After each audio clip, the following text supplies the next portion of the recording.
Love Stories.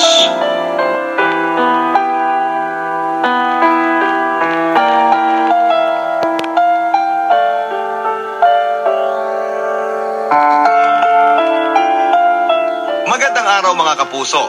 Ang kwentong tampok sa araw na ito ay napadala pa sa ating programa noong 2012. 2 taon ang kailangang hintayin bago po natin napagbigyan na umere ito sa ating programa. Dahil po yan sa dami ng mga gustong magpaabot ng kanilang mga kwento ng pag-ibig, buhay at pag-asa. Mapalad naman ang inyong papadudot na habang ako'y naghahanap mula sa mga files na napadala ay nakatagpo tayo ng sobrang inspiring na storya na katulad ng kay Elmo. Marami siyang paghihirap at pagsusumikap bago niya nakamta ng pagkakaroon ng buhay. Hindi po talaga yung madali pero posible pala basta nasa iyo ang willingness na matupad ang inyong mga pangarap. Ako po si Papa Dudot, samahan ninyong muli na tuklasin ang panibagong kwento ng pag-ibig, buhay at pag-asa. Sa mga naka-online, #Barangay Love Stories number 1. Dear Papa Dudot, hindi ako mahilig makinig sa mga programa sa radyo maliban kung ako'y nagdadrive. Sunday noon, naghahanap ako ng old song sa FM radio nang marinig ko ang programa mo. Naaliw ako kaya simula noon basta pinapahintulot ng pagkakataon ay madalas na akong nakikinig ng inyong programa. Doon ko naisip na ano kaya kung ipadala ko rin ang kwento ng pag-ibig, buhay at pag-asa ko. Ang kwento ng aking buhay ay masasabi kong extraordinary. Nagsimula po kasi ako ng walang-wala at dahil sa pagsisikap at tiyaga ay masasabi kong nakamit ko rin ang aking mga pangarap at tagumpay. Pero sa pagtahak ko ng landas patungo sa kinakaroonan ko ngayon, 2 babae ang masasabi kong inibig ko ng wagas at walang kapantay. Hanggang sa ngayon ay nananatili pa rin silang 2 sa aking puso.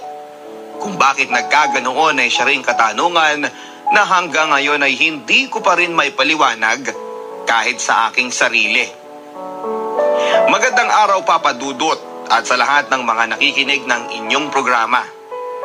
Tawagin niyo ako sa pangalang Elmo Tubong Visayas.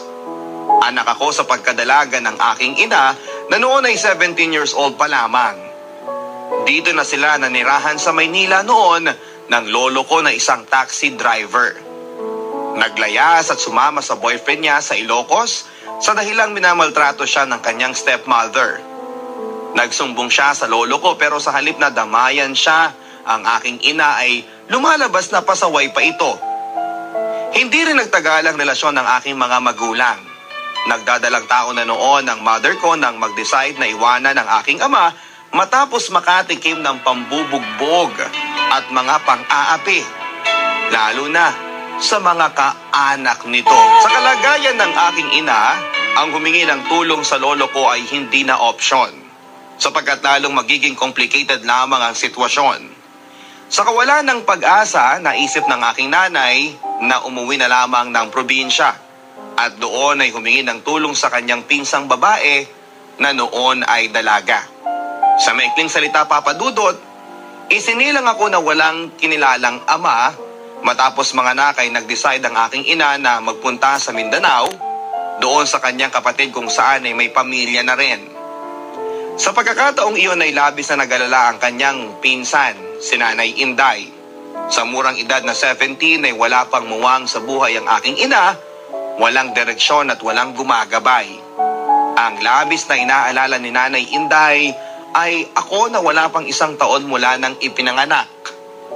Matapos makumbinse, iniwan na lamang ako ng aking ina sa pangangalaga ni Nanay Inday, ang pinsan ni Mama, at nangakong ayusin muna niya ang kanyang sarili at buhay at saka ako babalikan. Ngunit ang pangakong iyon Papa Dudot, kailanman ay hindi na nagkaroon ng katuparan.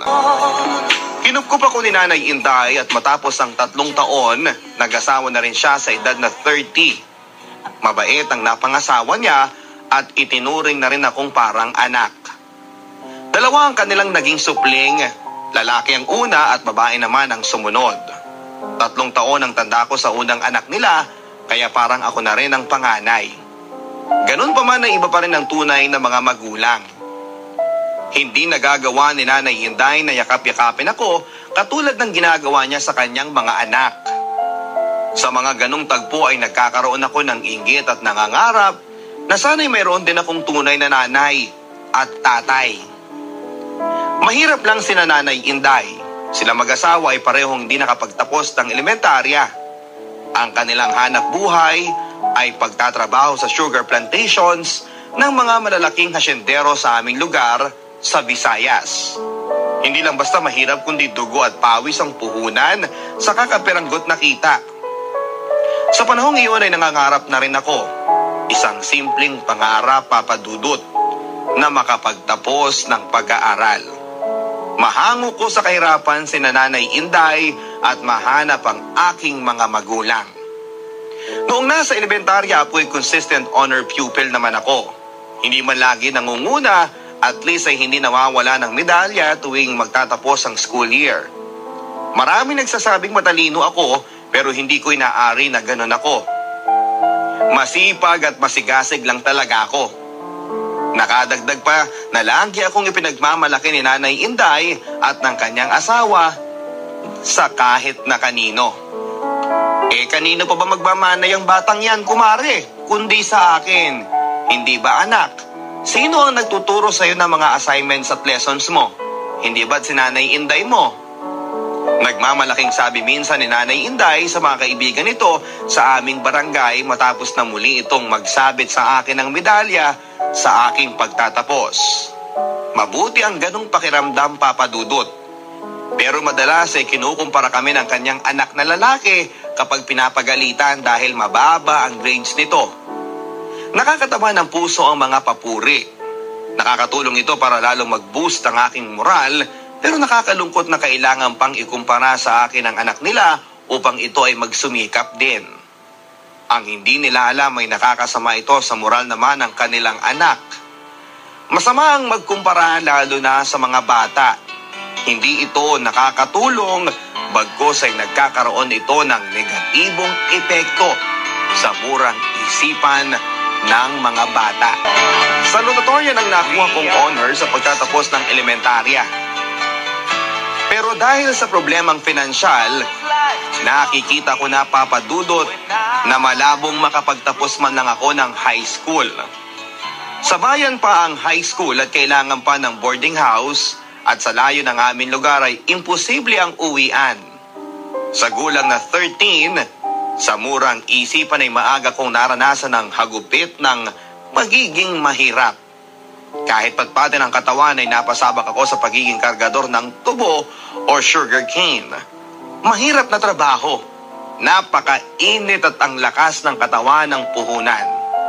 Sa kabila ng lahat ay hindi pa rin ako tumigil sa pag-iisip ng paraan kung paano ako makakapag-aral. At sa totoo lang ay gusto ko talagang matakasan ang kahirapang aking kinakasadlakan. Naisip kong gumaya sa ibang kanayon ko na karamihan ay nakikipagsapalaran sa Maynila. Pero ang payo ni Nanay Inday ay masyadong napakabata ko pa para makipagsapalaran lalo na sa Maynila. Isa pa ay ano naman ang makukuhang trabaho ng isang katulad ko, kundi construction worker o kargador pa rin. Halimbawa sa pier, tulad ng isa kong kamag-anak. Sinubukan kong mag-ipon ngunit kulang talaga. Sa nakikita ko ay unti-unti nang nauupos ang aking mga pangarap. Nawawalan na ako ng pag-asa at kinukondisyon ko na lamang ang aking sarili na hanggang dito na lamang talaga ako sa tubuhan. Siguro, inadya talaga ng tadhana dahil noong fiesta sa barangay namin ay nabanggit ni chairman na may isang may kaya sa buhay na tagabayan ang naghahanap ng houseboy na makakatulong sa kanyang matandang ina. Inirekomenda ako ni Nanay Inday.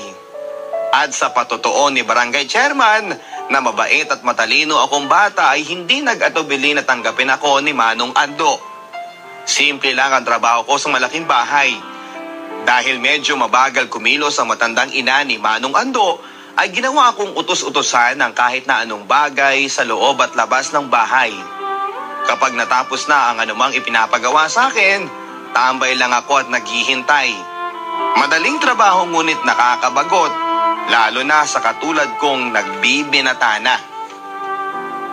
Nalaman ng matanda ang background ko, ang pagiging ulilang lubos at ang aking katalinuhan sa eskwelahan.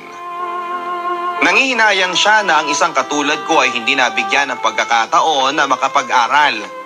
Marami daw dyan ang may kakayahang pinansyal ay ayaw mag-aral at isa doon ay ang pangalawa niyang anak. Hindi nakatapos ng kolehiyo dahil sa kawalan ng interest. Abay, kung ayaw ng anak ko na mag-aral, ikaw na lang pala dapat ang pinag-aral ko. Gusto mo bang bumalik iho sa pag-aaral? Hamot kakausapin ko si Manong Ando mo. Opo, gusto ko po lola. Nasasabik at masigla kong sagot sa matanda kong inaalagaan. Nagkaroon siya ng awa sa akin. Iminungkahi kay Manong Ando na pag-aralin ako ng high school na nagkataon namang nasa tapat lang ng kanilang bahay. Hindi sumang-ayon si Manong Ando. Nagtalo ang mag-ina. Kinuha daw ako ni Manong Ando para may umalalay sa kanyang ina, katwiran ng matanda. Hindi ko naman hiniling na bigyan mo ko ng alalay Hindi pa naman ako imbalido at talo akong nanghihina kapag wala akong ginagawa. Kahit na malit na bagay na kaya ko pa naman ay inuutos ko pa. Parungit na sabi nito sa kanyang anak na si Manong Ando. Walang nagawa si Manong Ando kundi ang sumang-ayon. Mabait din naman si Manong Ando. Siyempre, ang unang concern lang naman niya ay ang kapakanan ng kanyang ina. Para sa kaalaman ninyo, si Manong Ando ay matandang binata at isang mechanical engineer na namamasukan sa isang malaking sugar mill dito sa aming bayan. Silang dalawa na lamang ang naiwan dito sa kanilang ancestral home kasama ang isang babaeng kasambahay at siyempre ako. Namatay sa saksakang anak na di nakapagtapos at ang dalawa pa ay pawang mga professionals na rin at may mga sari-sariling pamilya na.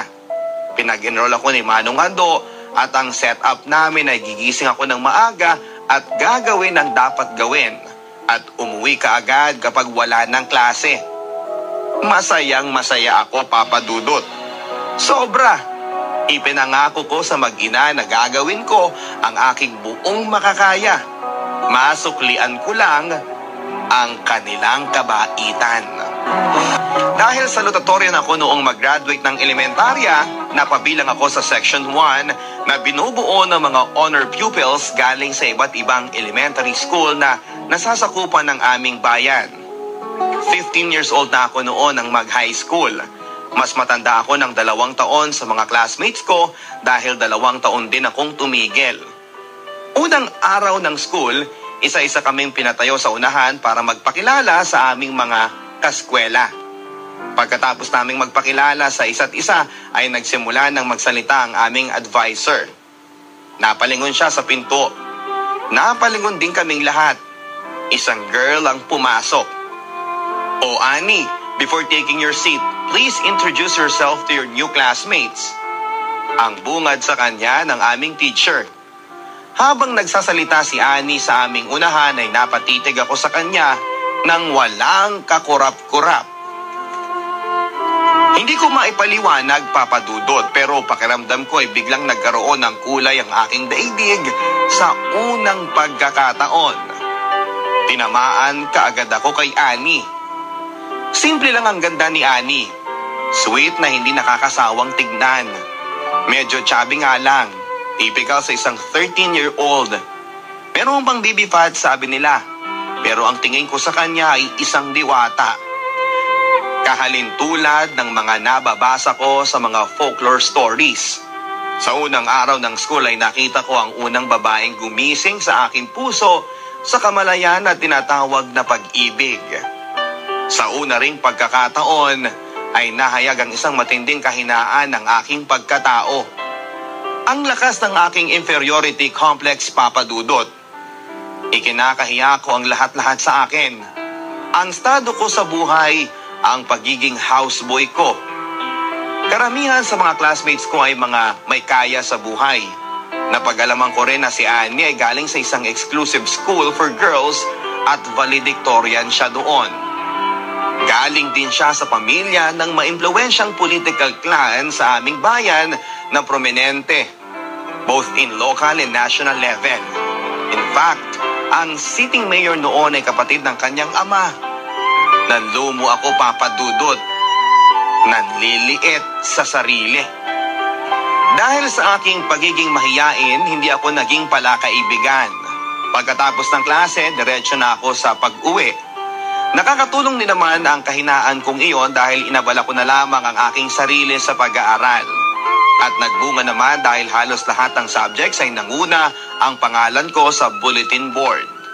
Pangalawa si Annie. Policy kasi ng school na i-post ang kahit na anong achievements ng student to inspire others. Policy rin ng school na ang pagpili ng honor student ng graduating class ay through evaluations of overall performances from first year through fourth year. Ang top 35 student naman ng first year ay siyang magiging section 1 pagdating ng second year. Ganon din sa third year, kaya naman ang fourth year section 1 ay piling-pili na at doon pipiliin ng magiging valedictorian, salutatorian at iba pa. Noong panahong yun, Papa Dudut, ay kakaunti pa lang ang mga paaralan kaya malaki ang bilang ng mga enrollees. First year level pa lang ay umaabot na ng 10 sections. Ang pagiging top-notcher ko sa mga subjects ang nagbigay daan para mapansin ako, hindi lamang ng pamunuan ng eskwelahan kundi pati na rin ng mga classmates ko. Bagay na nagpataas ng confidence level ko kahit papaano. Gusto ka sana naming maging kaibigan, Elmo, para naman maimpluwensyahan mo kami na maging masipag na estudyante. Kinikilig na sabi ng iba ko pang mga kaklase. Unti-unting nagkaroon ako ng kaibigan. Madali kong nakakausap ang lahat ng aking mga classmates maliban kay Annie. Pagdating kasi sa kanya ay natatameme ako na hindi ko maintindihan. Hangad ko ang manligaw pero hindi ko magawa dahil sa katorpehan. Sa puso ko ay hindi lang basta gusto ko siya, kundi talagang mahal na mahal ko na siya pero nagkasya na lamang ako sa pagsulyap-sulyap bawat minuto. Minsan napahiya ako nang sitahin ng aming teacher. Elmo, kanina pa ako nagsasalita dito bakit kay Annie ka nakatingin? May nag-sound off sa likod na patuksong nagsasabi ng, "Uy, type mo si Annie ano? Halata namang panakaw ang sulyap mo sa kanya." Lahat ay nagtawanan maliban sa amin dalawa ni Annie na parehong nag-blush. Wala akong nakikita sa paligid kundi puting-puti na kawalan sa sobrang kahihiyan. Ang sekretong tinatago ko ay nabunyag hindi lamang kay Annie, kundi pati na sa buong klase. Ipinagkanulo ako ng aking sarili at hindi ko nagustuhan yon. Kahit mahal ko si Annie ay wala akong balak na ipaalam dahil sa pag-iisip na hindi naman ako nababagay sa kanya. Alam ko luma na at gasgas na kwento ang mahirap ako, mayaman siya, langit siya at lupa ako. Simula noon ay umiwas na ako sa kanya pero dahil iisang room lang kami ay hindi maiwasan na mag-usap kami lalo na kung related sa classroom activities. At sa tuwing ganon ay mabilis naman kaming makakarinig ng panunukso sa pamamagitan ng malumanay na uy. Turn off para sa akin ang ganong panunukso pero wala akong magagawa. Hindi rin ako nakikisakay sa tukso dahil nahihiya ako kay Annie.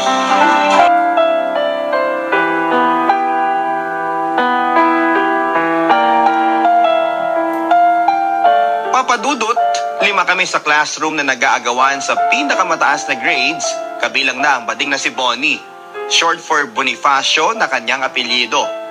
Magaling si Bonnie mag-English dahil ang nanay niya ay isang Spanish-American at galing din sa may kayang pamilya.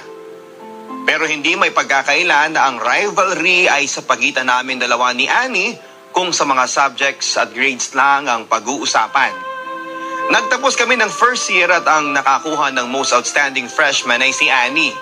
Maliban sa most promising student, wala akong nakuhang special award sapagkat kahit isang extracurricular activity ay wala akong sinalihan. Hindi pwede sa akin dahil pagkatapos ng klase, kailangan ko nang umuwi. Noong summer vacation, bawat araw ay pinananabikan ko na sana ay pasukan na. Sobrang nami-miss ko si Annie. Ang makita ko lamang ang maamon niyang mukha, ang mga sweet smiles at pigil na mga tawa, kumpleto na ang araw ko. Walang nakakabatid ng kalooban ko kundi ako lamang. Hindi rin ako nagkikwento sa kahit na kanino.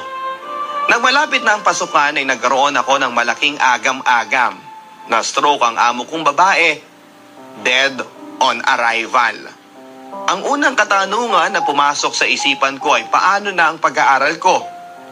Second year na ako sa pasukan at mukhang mapupurnada pa. Mapapalayo na ako sa aking mahal at hindi ko na siyang makikitang muli.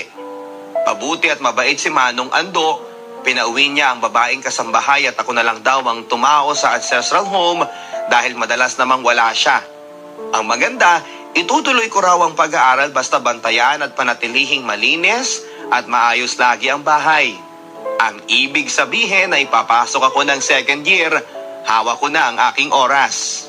Maalwa naman sa pera si Manong Ando. Palibas ay matandang binata, sobra sa kanya ang kinikita.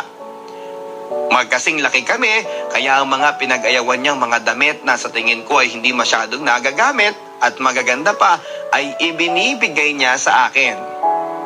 Pagpasok ng second year, syempre, section 1 uli ako. May mga bago kaming classmates na galing sa ibang section, depende sa performance nila noong first year.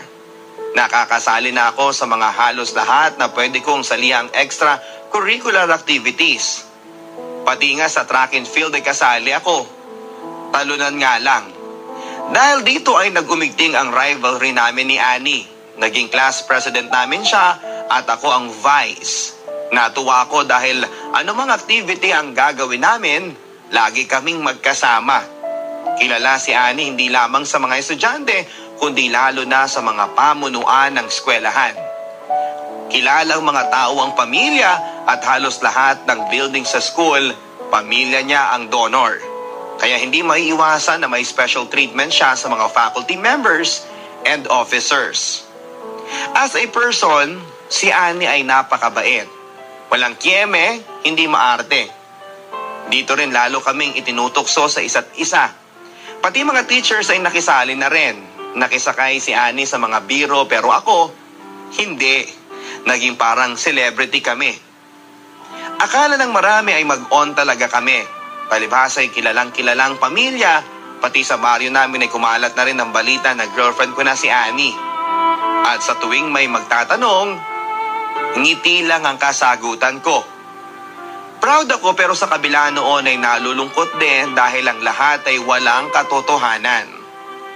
Napagtanto ko, Papa Dudut, torpe talaga ako. Dahil pag-usaping pag-ibig na ay talagang hindi ko kayang ihayag yon sa kanya. Pakiramdam ko ay may damdamin din siya sa akin. Madalas ko din siyang nahuhuling sumusulyap ng panakaw sa akin. Ang isa pang sagamal ay walang tigil ang panunukso na minsan ay naiirita na ako. Malaking turn off sa akin ang panunukso na dumating sa puntong hindi ko na naiintindihan. Biro mo minsan ay labasan at siksikan sa hallway, nagkadikit lang ang aming mga braso ay may nag-react na, "Uy, magkadikit sila." Pero Papa Dudut, overall ay smooth sailing ang buhay, sophomore ko. Masaya ako sa aking sarili. Alam ko kasi na malaki ang improvements ko as a person. Walang duda, natural na matalino si Annie. Walang effort sa tingin ko. Siguro malaking bagay kung paano pinalaki at ang environment kung saan siya lumaki. Ako, kailangan ko pa ng extra effort para makahabol. Nakakasabay man ako sa agos, pero hirap. At sa closing ng school year, outstanding student pa rin si Annie. Pero masaya na rin ako sa 2 medal.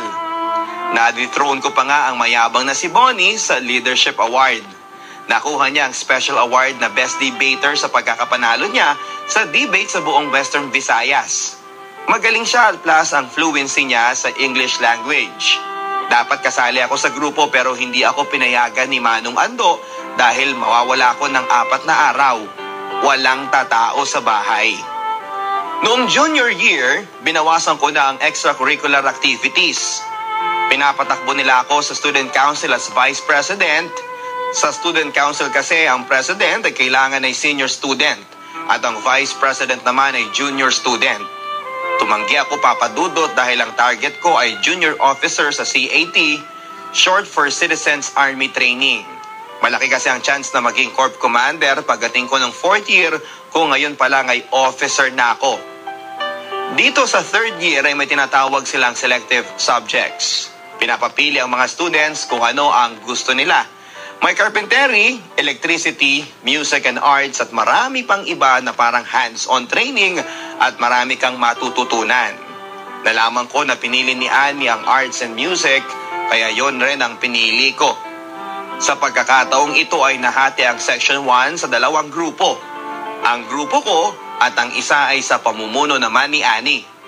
Majority ng kagrupo ko ay mga lalaki at ang sa kanya ay mga girls. Kapag may okasyon sa school, kami ang natotokan na mag-prepare ng mga kailangan sa stage. Dahil 2 ang leader, hindi maiwasan ang iringan, lalo na kung sino ang gagawa ng kung ano. Wala namang problema sa amin ni Annie, pero ang problema ay sa mga members. Napapalabas din kami ng mga shows like dancing, singing, stage acts at skits, mostly comedies tuwing Friday sa amphitheater ng school. Alternate kami kung magpapalabas ng program. Ibig sabihin, may 2 weeks kaming preparation bago mag-show. Ito'y pinapalabas tuwing closing ceremony ng school week. Doon kami ginegrade ng aming mga teachers. Mahirap ang trabaho lalo na kung leader ka ng grupo. Karamihan kasi ng members ay umaasa na lamang. Sa pagkakataong ito ay napapansin kong medyo hindi maganda ang pakikitungo ng bawat grupo sa isa't isa. May naririnig akong mga hindi magandang komento ng bawat panig. Parang personalan na ang labanan. May mga panunulsol, paninira at inggitan na akong napupuna. Alam kong hindi magagawa ni Annie ang mga naririnig ko. Wala yon sa personality niya, pero nalumbay ako sa mga pangyayari. Mahal na mahal ko siya at ayaw kong magkasakitan kami ng damdamin. Kung pwedeng umurong o magpalit ng subject, ginawa ko na. Noong malapit na ang foundation day ng school ay nakatoka kaming magkaroon ng number program. Ang sabi ng teacher, galingan daw namin dahil panauhin ng mga district officers at si Mayor, uncle ni Annie. Ang pinili ng grupo ni Annie ay Song and Dance Act. Parang cheering squad na bagay naman sa kanila na mostly ay naggagandahang dilag ang mga members. Ang sa amin, ang sabi ko kay teacher ay comedy skit na lang. Pero nagkaroon ng pagbabago nang magplano kami ng group sa binabantayan kong bahay. Nauuyam na raw sila sa comedy skit. Isa pa ay nauubusan na rin kami ng mga jokes at ipinagbabawal din ng mga green jokes.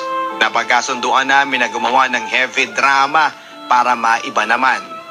Napag-usapan din namin na kahit sa bahay ay magpa-practice para ma-surprise namin sila pagdating sa araw ng program. Swerte naman na 3 kami sa grupo ko ang medyo may malawak at malalim na imaginations. Kami 3 ang contributor sa school news organ namin. Ako ay sa short story, ang girl kong member ay sa essay writing at ang isang lalaki ay magaling sa caricature. Nakabuo kami ng plot at ako ang sumulat ng storya. Pinagtulungan namin ang pag-edit at pagkatapos ay nagkaroon ng ilang revisions. Nakabuo kami ng isang drama, actually tragic story na alam naming madaling makakaantig sa damdamin ng audience. Dumating ang araw ng palabas at humanga ang lahat sa number ni na Annie. Napaka-sexy nila sa suot nilang miniskirts at panty shorts. Wala akong pakialam sa iba kundi kay Annie lang nakafocus ang mga mata ko. Maaladyosa ang tingin ko sa kanya. Ang kapintasan lang niya ay ang nakaumbok na maitim na nunal sa hita niya. Wala na ang baby fats niya. High energy at medyo acrobatic ang sayaw nila at nangangailangan ng hawak, yakap at yapos ng kanyang lalaking partner. Kahit alam kong bading ang partner niyang si Bonnie ay nagsiselos ako at naiinggit. Sana ay ako na lang ang kapartner niya. Na alam kong imposible. Una, hindi kami magkagrupo at higit sa lahat ay hindi ako marunong sumayaw. Nang kami nang magpapalabas, ako ang umakto bilang narrator para mapaiksi at mapagkasyang storya sa allotted maximum na 15 minutes. Mga highlights lamang ng storya ang mga actual acts. My biggest revelation dito sa play namin dahil noong nag-iensayo pa lamang kami, malamya ang performances ng mga actors. Nagulat kami ng actual na. Sapagkat naging very intense ang performance nila at dumating pa sa punto na ang lead actor ay natutuhanan na sa pag-iyak. Napaiyak ang audience, Papa Dudut. Pati ang nagbibigay ng background music ay nakalimutang pindutin ang cassette player. Nagkaroon ng almost 20-second standing ovation. Nang mag-speech si Mayor ay nagbiro na may kasalanan daw kami sa kanya. Kailanman ay hindi niya pinaiyak ang kanyang misis tapos kami lang ang nagpaiyak sa kanya. Hanggang tenga ang ngiti ng mga teachers namin at panay congratulatory words ang natatanggap nila mula sa mga VIPs na dumalo. Tuwang-tuwa ang mga kagrupo ko. Feeling nila ay panalo kami. Kumbaga sa boxing, knockout win. Lahat masaya, ako lang ang hindi. Nakikita ko kasi si Annie at ang mga kasama na walang imek. Para bang mga taga-ibang school sila at hindi kami magkakilala at magkaklase. Bakit naman kasi masyado nilang sineryoso ang trato sa amin bilang kalaban? How I wish na kasama ko siyang nagsasaya at hindi yung feeling na siya ay isang talunan. Simula noon, Papa Dudut, ay hindi na bumalik sa dati ang masaya naming samahan sa classroom. Dahil sa competition na nais masapawan ng isa't isa sa halos lahat ng aspeto ng junior high school life namin. Nasira ang diwa ng pagkakaibigan. Umantong pa ito sa isang hindi magandang tagpo nang magpaalam ang lead actor ko. Gusto niyang lumipat sa grupo ni Annie. Siyempre, masama ang loob ko at sinabi ko sa kanya na point blank ang damdaming iyon. Narinig yon ng lahat na naroon sa loob ng library. Kasalukuyang nakaupo sa kabilang mesa si Annie, Bonnie at dalawa pang girls sa kabilang grupo nila. Nag-react si Bonnie at pasigaw na, "Hoy! Hindi namin siya pinapirate. Siya ang may gusto." Feeling ko, Papa Dudut, ay umakyat ang dugo ko sa ulo. Bakit kayo nakikisabat dyan? Baka gusto niyong isa-isahin ko kayong pagsasampalin. Ang pasigaw kong gante sa kanila. Nakita ko kung papaano namilog ang mata ni Annie at saglit na natulala. Nang mahimasmasan ay wala siyang kahit isang katagang sinabi, kundi yumuko na lamang at sabay sa pagyugyog ang magkabilang balikat. Nakita ko ang masaganang mga luha na umago sa kanyang mga mata. Nabigla ako. Pinaiyak ko ang aking mahal. Pinagsisihan ko ang aking ginawa at humingi ako ng dispensa. Pero hindi nila tinanggap ang ginawa kong pagsusori. Lumabas sila ng library pero nagpaiwan pa ng masakit na salita ang ilan sa mga kumampi sa kanya. Ang iba doon ay hinamak pa ang aking pagkatao. Nagawa ko lang pigilin pero sa totoo lang ay gustong-gusto ko ring umiyak. Lumaganap kaagad ang nangyari sa buong school. Pinatawag kaming tatlo, si Annie, ako at si Bonnie. Ang principal at ang guidance counselor ang kumausap sa amin. Nagpaliwanagan kami ng bawat panig at humingi ako ng sorry kay Bonnie at Annie. Nagsorry din si Bonnie na katulad ko ay nabigla rin. Pinayuhan din ang buong klase ng aming advisor na pinopromote ang school competition para ma-inspire at hindi para mag-away-away. Huwag magpersonalan, dapat ay magtulungan, teamwork. Dahil doon ay nagkasundo kaming magkakaklase. Balik sa dati ang lahat. Balik din sa dati na lagi kaming tinutokso sa isa't isa. Balik ang love team namin ni Annie. At least sa mga mata ng nakapaligid sa aming dalawa. Minsan, ibinuko si Annie ng kanyang close friend na kaklase ko rin. Hindi raw ako tinatawag ni Annie sa aking pangalan. Ang lagi daw niyang ginagamit ay mga panghalip na niya o siya. Instead na pangalan ko ang bibigkasin. Matapos kaming magkasigawan sa library, ang tawag niya sa akin ay my beloved enemy na raw. Kalug din si Annie at alam kong nagbibiro lamang siya. At natutuwa naman ako. Masaya ako at napapansin niya. Tuloy pa rin ang kinagawian namin simula noong first year hanggang ngayon na kapag may kailangan sa isa't isa, hindi personal na lumalapit. May third person laging involved. Siguro katulad ko ay may phobia na rin si Annie na katakot-takot na tukso ang aming inaabot kapag personal kaming nag-uusap. Sa age niyang 15, wala ni isang naglakas loob na manligaw sa kanya. gustuhin ko mang manligaw, marami ang sagabal. At isipin ko pa lang ay naduduwag na ako. Bukod sa pagiging brain and beauty ni Annie, anak pa siya ng may impluwensyang pamilya. Siguro katulad ko, nai-intimidate din ng marami. Kung looks naman ang pagbabasihan, hindi rin naman ako nahuhuli. Marami din naman akong pinapakilig na mga girls sa amin. Nagpaparamdam, sabi nila tall, dark, and handsome. Ang mga bading daw ay marunong kumilates ng mga lalaki. Sa totoo lang ay lapitin ako ng mga bading, pero hindi ako pumapatol sa kanila. Bago magtapos ang school year, nahirang ako na maging next Corp Commander ng CAT sa susunod na pasukan. Nagkaroon pa ng turnover ceremony, change of command dahil ang kasalukuyang commander ay gagraduate na ng high school. Dapat masaya ako pero hindi, sapagkat kalilibing lang ni Manong Ando. Namatay siya habang natutulog. Ang bahay na minana ay kinuha na ng mga kamag-anak niya at ang pagpasok ko ng 4th year ay malalagay pa sa alanganin. Maraming nakisimpatya, mga classmates ko at mga teachers. Pero hanggang doon na lang ang kanilang magagawa. Sinabi nila kay Annie ang sitwasyon ko at nakatalikod ako noong tumitig daw sa akin ng matagal at nagsalita. Pero hindi tinapos. Kung may sarili lang akong pera, sana natulungan ko na si Elmo. Sumapit ang summer vacation. Muli akong sumabak bilang kargador ng tubo. Malakas na ako ngayon pero nanibago dahil 3 years na rin na hindi ko ginagawa ang mahirap na trabahong ito. Decided na akong mag-ipon para sa susunod na pasukan. Ang tuition fee ay madali lang.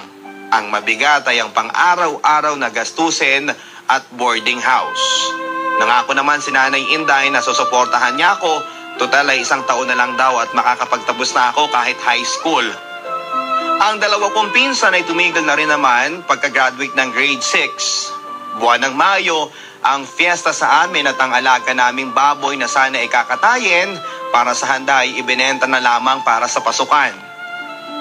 Uso kasi sa amin na kahit wala nang makain pero pag fiesta, bongga. Nakakahiya na kapag may dumating na bisita, wala kang handa. Nakapag-enroll ako ng 4th year at sa tuwing Friday ng hapon ako umuuwi at ang balik ko naman ay Sunday afternoon. Kapag weekend, nagkatrabaho ako sa plantation para naman makatulong kahit papaano sa mga pangangailangan. Hindi na ako sumali sa mga extracurricular activities. Pinagtuunan ko na lamang ang pagiging Corp Commander ng CAT. Iniwasan ko rin ang makipagkompetensya kina Annie at Bonnie, kaya ang kinuha kong selective subject ay carpentry at 2 close friends ko lamang ang sumama sa akin. Dito ako natutong gumawa ng mga furnitures. Naging ka-close ko si Sir Lucas na teacher ko sa woodworking at kapag wala akong ginagawa, tumutulong ako sa kanya sa paggawa ng mga office tables o pagre-repair ng mga school desk. Sa pagiging Corp Commander, lalong naging prominente ako sa buong eskwelahan. Parang status symbol ito na pinakahahangad ng lahat. Sir na ang tawag sa akin ng buong junior at senior class. Junior at senior proms namin ay hindi na ako nag-enjoy dahil kami ang namamahala sa peace and order sa venue. Sa kabila ng lahat ay sinikap ko pa rin na ma-maintain ang aking mga grades. Sa tingin ko, close fight ang standing namin ni Annie at malayong pangatlo naman si Bonnie. Si Bonnie ang nahirang na presidente ng student council at editor naman ng school organ si Annie. Paminsan-minsan, nagko-contribute pa rin ako ng mga short stories and anecdotes. Walang nagbago sa relasyon namin ni Annie. Parang showbiz, gawa-gawa lang ang pagiging ka-love team namin. Alam ko, alam niya at mismo ng mga nakapaligid sa amin na mahal namin ang isa't isa. Pero para sa akin, ang nakapaligid sa amin ang nagsisilbing pader na umapagitan sa aming dalawa. Idagdag pa ang mga inferiorities ko na hindi ko kayang mapaglabanan. Mga kwento ng pag-ibig, kwento ng pag-asa, at mga kwento ng buhay dito sa Barangay Love Stories.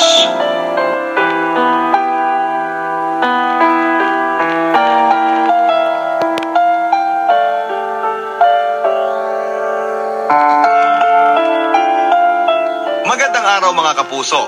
Ang kwentong tampok sa araw na ito ay napadala pa sa ating programa noong 2012. 2 taon ang kailangang hintayin bago po natin napagbigyan na umere ito sa ating programa. Dahil po yan sa dami ng mga gustong magpaabot ng kanilang mga kwento ng pag-ibig, buhay at pag-asa. Mapalad naman ang inyong papadudot na habang ako'y naghahanap mula sa mga files na napadala ay nakatagpo tayo ng sobrang inspiring na storya na katulad ng kay Elmo. Marami siyang paghihirap at pagsusumikap bago niya nakamta ng pagkakaroon ng buhay. Hindi po talaga yung madali pero posible pala basta nasa iyo ang willingness na matupad ang inyong mga pangarap. Ako po si Papa Dudot, samahan ninyong muli na tuklasin ang panibagong kwento ng pag-ibig, buhay at pag-asa. Sa mga naka-online, #Barangay Love Stories number 1. Dear Papa Dudot, hindi ako mahilig makinig sa mga programa sa radyo maliban kung ako'y nagdadrive. Sunday noon, naghahanap ako ng old song sa FM radio nang marinig ko ang programa mo. Naaliw ako kaya simula noon basta pinapahintulot ng pagkakataon ay madalas na akong nakikinig ng inyong programa. Doon ko naisip na ano kaya kung ipadala ko rin ang kwento ng pag-ibig, buhay at pag-asa ko. Ang kwento ng aking buhay ay masasabi kong extraordinary. Nagsimula po kasi ako ng walang-wala at dahil sa pagsisikap at tiyaga ay masasabi kong nakamit ko rin ang aking mga pangarap at tagumpay. Pero sa pagtaha ko ng landas patungo sa kinakaroonan ko ngayon, 2 babae ang masasabi kong inibig ko ng wagas at walang kapantay. Hanggang sa ngayon ay nananatili pa rin silang 2 sa aking puso. Kung bakit nagkaganoon ay siya rin katanungan na hanggang ngayon ay hindi ko pa rin may paliwanag kahit sa aking sarili. Magandang araw Papa Dudot at sa lahat ng mga nakikinig ng inyong programa. Tawagin niyo ako sa pangalang Elmo Tubong Visayas. Anak ako sa pagkadalaga ng aking ina na noon ay 17 years old pa lamang. Dito na sila nanirahan sa Maynila noon ng lolo ko na isang taxi driver. Naglayas at sumama sa boyfriend niya sa Ilocos sa dahilang minamaltrato siya ng kanyang stepmother. Nagsumbong siya sa lolo ko pero sa halip na damayan siya, ang aking ina ay lumalabas na pasaway pa ito. Hindi rin nagtagal ang relasyon ng aking mga magulang. Nagdadalang taon na noon ang mother ko nang mag-decide na iwanan ang aking ama matapos makatikim ng pambubugbog at mga pang-aapi, lalo na sa mga kaanak nito. Sa kalagayan ng aking ina, ang humingi ng tulong sa lolo ko ay hindi na opsyon, sapagkat lalong magiging complicated lamang ang sitwasyon. Sa kawalan ng pag-asa, naisip ng aking nanay na umuwi na lamang ng probinsya at doon ay humingi ng tulong sa kanyang pinsang babae na noon ay dalaga. Sa maikling salita Papa Dudot, isinilang ako na walang kinilalang ama matapos manganak ay nag-decide ang aking ina na magpunta sa Mindanao doon sa kanyang kapatid kung saan ay may pamilya na rin. Sa pagkakataong iyon ay labis na nag-alala ang kanyang pinsan, si Nanay Inday. Sa murang edad na 17 ay wala pang muwang sa buhay ang aking ina, walang direksyon at walang gumagabay. Ang labis na inaalala ni Nanay Inday ay ako na wala pang 1 taon mula nang ipinanganak. Matapos makumbinse, iniwan na lamang ako ng aking ina sa pangangalaga ni Nanay Inday, ang pinsan ni Mama, at nangakong ayusin muna niya ang kanyang sarili at buhay at saka ako babalikan. Ngunit ang pangakong iyon Papa Dudot, kailanman ay hindi na nagkaroon ng katuparan. Kinupkup ako ni Nanay Inday at matapos ang 3 taon, nag-asawa na rin siya sa edad na 30. Mabait ang napangasawa niya at itinuring na rin akong parang anak. 2 ang kanilang naging supling, lalaki ang una at babae naman ang sumunod. 3 taon ang tanda ko sa unang anak nila, kaya parang ako na rin ang panganay. Ganun pa man ay iba pa rin ang tunay na mga magulang. Hindi nagagawa ni Nanay Inday na yakap-yakapin ako katulad ng ginagawa niya sa kanyang mga anak. Sa mga ganong tagpo ay nagkakaroon ako ng inggit at nangangarap na sana'y mayroon din akong tunay na nanay at tatay. Mahirap lang sina Nanay Inday. Sila mag-asawa ay parehong hindi nakapagtapos ng elementarya. Ang kanilang hanap buhay ay pagtatrabaho sa sugar plantations ng mga malalaking hasyendero sa aming lugar sa Visayas. Hindi lang basta mahirap kundi dugo at pawis ang puhunan sa kakapiranggot na kita. Sa panahong iyon ay nangangarap na rin ako. Isang simpleng pangarap, Papa Dudut, na makapagtapos ng pag-aaral. Mahango ko sa kahirapan si Nanay Inday at mahanap ang aking mga magulang. Noong nasa elementarya ako ay consistent honor pupil naman ako. Hindi man lagi nangunguna, at least ay hindi nawawala ng medalya tuwing magtatapos ang school year. Marami nagsasabing matalino ako pero hindi ko inaari na ganun ako. Masipag at masigasig lang talaga ako. Nakadagdag pa na lagi akong ipinagmamalaki ni Nanay Inday at ng kanyang asawa sa kahit na kanino. Kanino pa ba magmamanay ang batang yan, kumare? Kundi sa akin. Hindi ba, anak? Sino ang nagtuturo sa'yo ng mga assignments at lessons mo? Hindi ba't si Nanay Inday mo? Nagmamalaking sabi minsan ni Nanay Inday sa mga kaibigan nito sa aming barangay matapos na muli itong magsabit sa akin ng medalya sa aking pagtatapos. Mabuti ang ganong pakiramdam, Papa Dudut. Pero madalas ay kinukumpara kami ng kanyang anak na lalaki kapag pinapagalitan dahil mababa ang grades nito. Nakakataba ng puso ang mga papuri. Nakakatulong ito para lalong mag-boost ang aking moral, pero nakakalungkot na kailangan pang ikumpara sa akin ang anak nila upang ito ay magsumikap din. Ang hindi nila alam ay nakakasama ito sa moral naman ng kanilang anak. Masama ang magkumpara lalo na sa mga bata. Hindi ito nakakatulong, bagkus ay nagkakaroon ito ng negatibong epekto sa murang isipan ng mga bata. Salutatorian ang nakuha kong honor sa pagtatapos ng elementarya. Pero dahil sa problemang pinansyal, nakikita ko na, Papa Dudut, na malabong makapagtapos man lang ako ng high school. Sa bayan pa ang high school at kailangan pa ng boarding house, at sa layo ng aming lugar ay imposible ang uwian. Sa gulang na 13, sa murang isipan ay maaga kong naranasan ang hagupit ng magiging mahirap.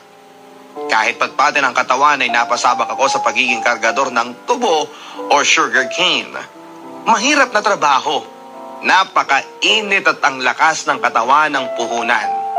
Sa kabila ng lahat ay hindi pa rin ako tumigil sa pag-iisip ng paraan kung paano ako makakapag-aral. At sa totoo lang ay gusto ko talagang matakasan ang kahirapang aking kinakasadlakan. Naisip kong gumaya sa ibang kanayon ko na karamihan ay nakikipagsapalaran sa Maynila. Pero ang payo ni Nanay Inday ay masyadong napakabata ko pa para makipagsapalaran lalo na sa Maynila.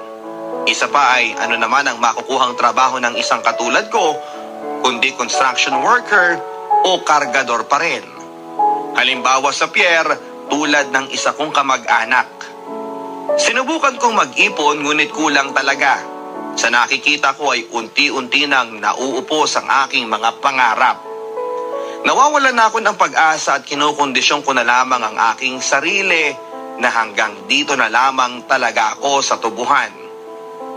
Siguro, inadya talaga ng tadhana dahil noong fiesta sa barangay namin ay nabanggit ni chairman na may isang may kaya sa buhay na tagabayan ang naghahanap ng houseboy na makakatulong sa kanyang matandang ina.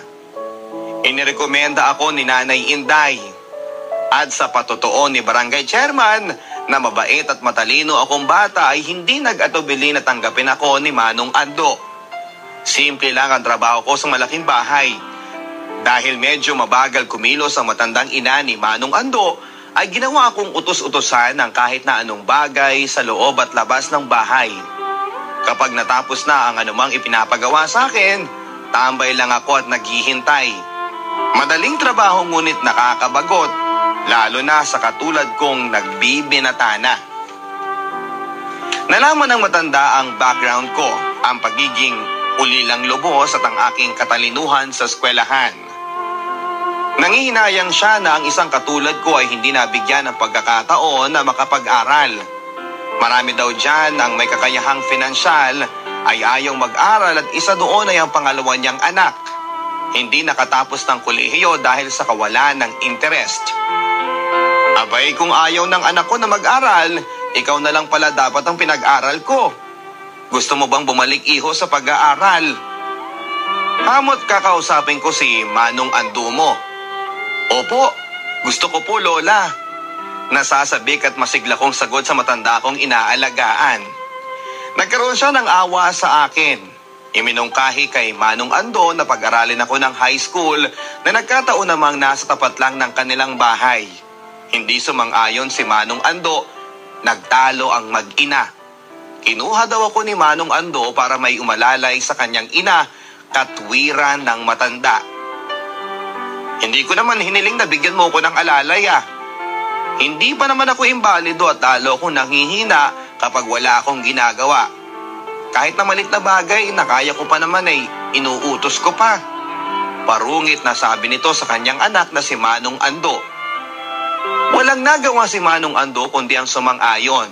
Mabait din naman si Manong Ando. Siyempre, ang unang concern lang naman niya ay ang kapakanan ng kanyang ina.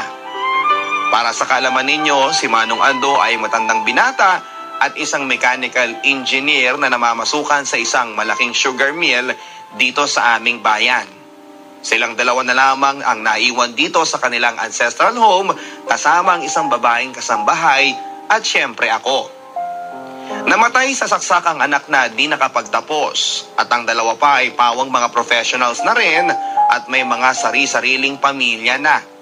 Pinag-enroll ako ni Manong Ando at ang setup namin ay gigising ako ng maaga at gagawin ang dapat gawin at umuwi kaagad kapag wala ng klase. Masayang masaya ako, Papa Dudut. Sobra! Ipinangako ko sa mag-ina na gagawin ko ang aking buong makakaya. Masuklian ko lang ang kanilang kabaitan. Dahil salutatorian ako noong mag-graduate ng elementarya, napabilang ako sa Section 1 na binubuo ng mga honor pupils galing sa iba't ibang elementary school na nasasakupan ng aming bayan. 15 years old na ako noon nang mag-high school. Mas matanda ako ng 2 taon sa mga classmates ko dahil 2 taon din akong tumigil. Unang araw ng school, isa-isa kaming pinatayo sa unahan para magpakilala sa aming mga kaskwela. Pagkatapos naming magpakilala sa isa't isa ay nagsimula ng magsalita ang aming advisor. Napalingon siya sa pinto. Napalingon din kaming lahat. Isang girl ang pumasok. "O Annie, before taking your seat, please introduce yourself to your new classmates." Ang bungad sa kanya ng aming teacher. Habang nagsasalita si Annie sa aming unahan ay napatitig ako sa kanya nang walang kakurap-kurap. Hindi ko maipaliwanag, Papa Dudut, pero pakiramdam ko ay biglang nagkaroon ng kulay ang aking daigdig sa unang pagkakataon. Tinamaan kaagad ako kay Annie. Simple lang ang ganda ni Annie. Sweet na hindi nakakasawang tignan. Medyo chubby nga lang. Typical sa isang 13-year-old. Pero ang pang baby fat, sabi nila. Pero ang tingin ko sa kanya ay isang diwata. Kahalintulad ng mga nababasa ko sa mga folklore stories. Sa unang araw ng school ay nakita ko ang unang babaeng gumising sa aking puso sa kamalayan na tinatawag na pag-ibig. Sa una ring pagkakataon ay nahayag ang isang matinding kahinaan ng aking pagkatao. Ang lakas ng aking inferiority complex, Papa Dudut. Ikinakahiya ko ang lahat-lahat sa akin. Ang estado ko sa buhay, ang pagiging houseboy ko. Karamihan sa mga classmates ko ay mga may kaya sa buhay. Napag-alaman ko rin na si Annie ay galing sa isang exclusive school for girls at valedictorian siya doon. Galing din siya sa pamilya ng maimpluwensyang political clan sa aming bayan na prominente, both in local and national level. In fact, ang sitting mayor noon ay kapatid ng kanyang ama. Nanlumo ako, Papa Dudut. nanliliit sa sarili. Dahil sa aking pagiging mahiyain, hindi ako naging palakaibigan. Pagkatapos ng klase, diretso na ako sa pag-uwi. Nakakatulong din naman ang kahinaan kong iyon dahil inabala ko na lamang ang aking sarili sa pag-aaral. At nagbunga naman dahil halos lahat ng subjects ay nanguna ang pangalan ko sa bulletin board. Pangalawa si Annie. Policy kasi ng school na i-post ang kahit na anong achievements ng student to inspire others. Policy rin ng school na ang pagpili ng honor student ng graduating class ay through evaluations of overall performances from first year through fourth year. Ang top 35 student naman ng first year ay siyang magiging section 1 pagdating ng second year. Ganon din sa third year, kaya naman ang fourth year section 1 ay piling-pili na at doon pipiliin ng magiging valedictorian, salutatorian at iba pa. Noong panahong yun, Papa Dudut, ay kakaunti pa lang ang mga paaralan kaya malaki ang bilang ng mga enrollees. First year level pa lang ay umaabot na ng 10 sections. Ang pagiging top-notcher ko sa mga subjects ang nagbigay daan para mapansin ako, hindi lamang ng pamunuan ng eskwelahan kundi pati na rin ng mga classmates ko. Bagay na nagpataas ng confidence level ko kahit papaano. Gusto ka sana naming maging kaibigan, Elmo, para naman maimpluwensyahan mo kami na maging masipag na estudyante. Kinikilig na sabi ng iba ko pang mga kaklase. Unti-unting nagkaroon ako ng kaibigan. Madali kong nakakausap ang lahat ng aking mga classmates, maliban kay Annie. Pagdating kasi sa kanya ay natatameme ako na hindi ko maintindihan. Hangad ko ang manligaw pero hindi ko magawa dahil sa katorpehan. Sa puso ko ay hindi lang basta gusto ko siya, kundi talagang mahal na mahal ko na siya pero nagkasya na lamang ako sa pagsulyap-sulyap bawat minuto. Minsan napahiya ako nang sitahin ng aming teacher. Elmo, kanina pa ako nagsasalita dito bakit kay Annie ka nakatingin? May nag-sound off sa likod na patuksong nagsasabi ng, "Uy, type mo si Annie ano? Harata namang panakaw ang sulyap mo sa kanya." Lahat ay nagtawanan maliban sa amin dalawa ni Annie na parehong nag-blush.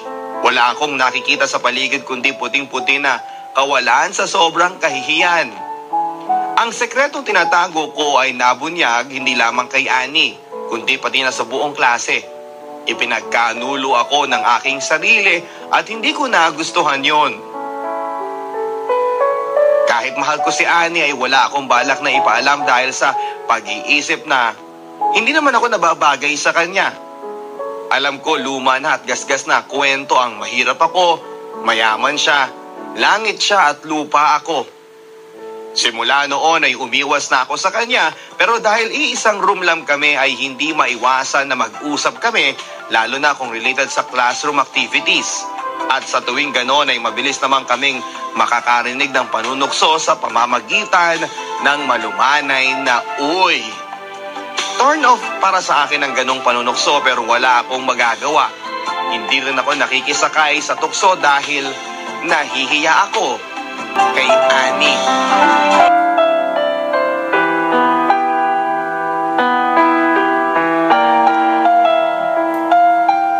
Papadudot, 5 kami sa classroom na nag-aagawan sa pinakamataas na grades, kabilang na ang bading na si Bonnie, short for Bonifacio na kanyang apelyido. Magaling si Bonnie mag-English dahil ang nanay niya ay isang Spanish-American at galing din sa may kayang pamilya. Pero hindi may pagkakailan na ang rivalry ay sa pagitan namin dalawa ni Annie kung sa mga subjects at grades lang ang pag-uusapan. Nagtapos kami ng first year at ang nakakuha ng most outstanding freshman ay si Annie. Maliban sa most promising student, wala akong nakuhang special award sapagkat kahit isang extracurricular activity ay wala akong sinalihan. Hindi pwede sa akin dahil pagkatapos ng klase, kailangan ko nang umuwi. Noong summer vacation, bawat araw ay pinananabikan ko na sana ay pasukan na. Sobrang nami-miss ko si Annie.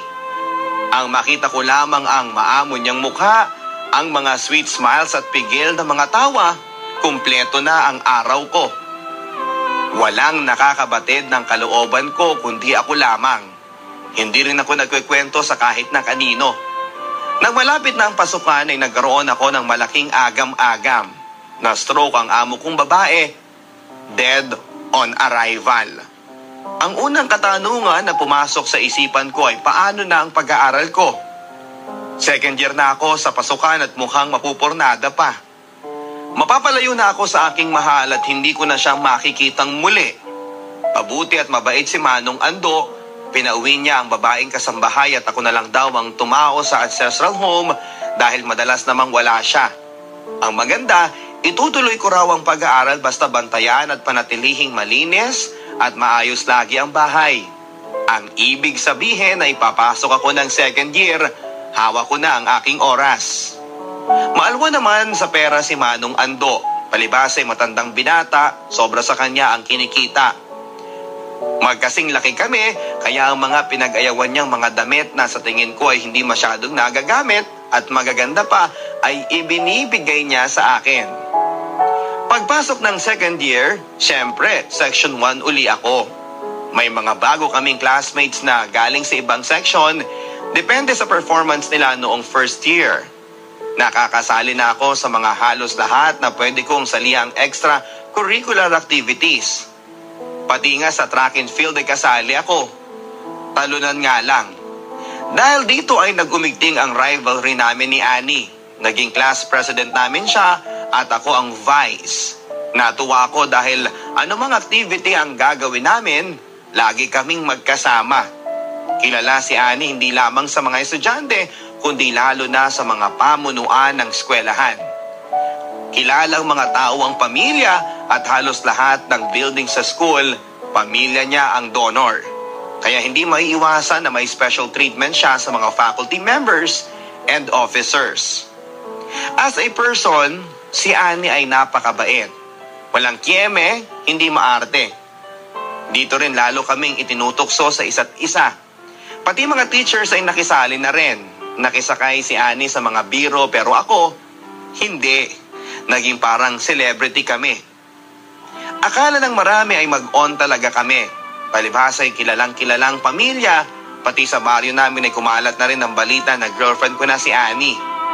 At sa tuwing may magtatanong, ngiti lang ang kasagutan ko. Proud ako pero sa kabila noon ay nalulungkot din dahil ang lahat ay walang katotohanan. Napagtanto ko, Papa Dudut, torpe talaga ako.